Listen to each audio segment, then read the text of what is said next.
Where's Mike? Mike, Diane and Dementia number 34. Retirement homes. Diane continues her inquisition with, "Where's Mike?" questions. She laments, "I haven't seen him in 2 weeks. Where is he? I love him so much." "He's around," I say. I'm never sure how much to expand on this. I have learned that the best policy is to keep it short.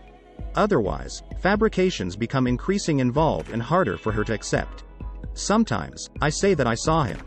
Then, of course, she wants to know where he sleeps. I always tell her that Mike loves her very much. She says, "I know." Sometimes, I joke that he's hiding upstairs. There is no longer any nuance for Diane. She takes things literally.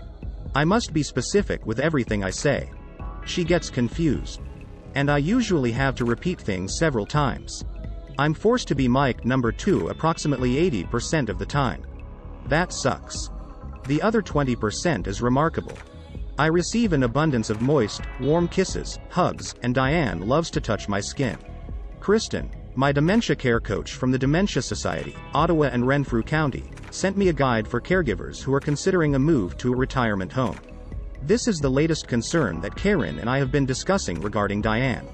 We have concluded that it's a matter of time. We used to call these places old folks' homes. I carry psychic scar tissue from youth from such a place. My brother and I were forced after Sunday Mass to visit my father's cousin, a nun at the House of Providence, that sat beside St. Paul Church in downtown Toronto. First, we marched to the chapel to kneel and say prayers. Then she took us through the old building housed by aged women. They groped to touch us with emaciated hands, the smell of urine lingering from incontinence. We hated it. It was certainly not our concept of providence. It was more like Custer's last stand. Karen and I visited 2 accommodations while Diane was at her community care facility on Monday. We have been working with Caroline, executive director of an organization, which claims to be celebrating 10 years of helping seniors and families. After an interview with the caregivers, they coordinate a retirement home search program at no cost to the caregivers. They receive funding, a finder's fee, from the retirement home community partners. They claim they are paid a flat fee regardless of how much the monthly rent is.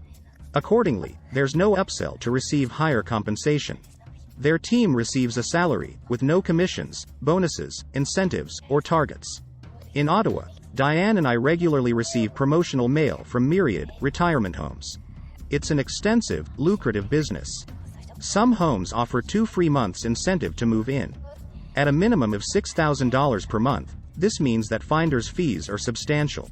I have learned through my support group that other businesses operate in Ottawa, such as Tea and Toast.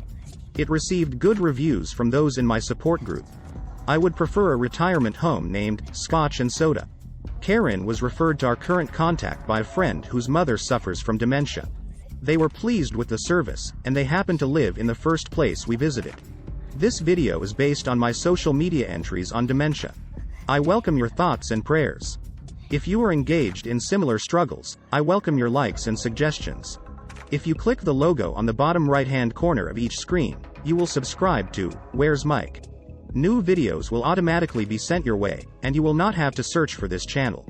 If you are looking for some humor to help deal with the weighty problem of dementia, subscribe to my other channel, https://www.youtube.com/@theiretirementcoachqd8cb. Thanks for watching.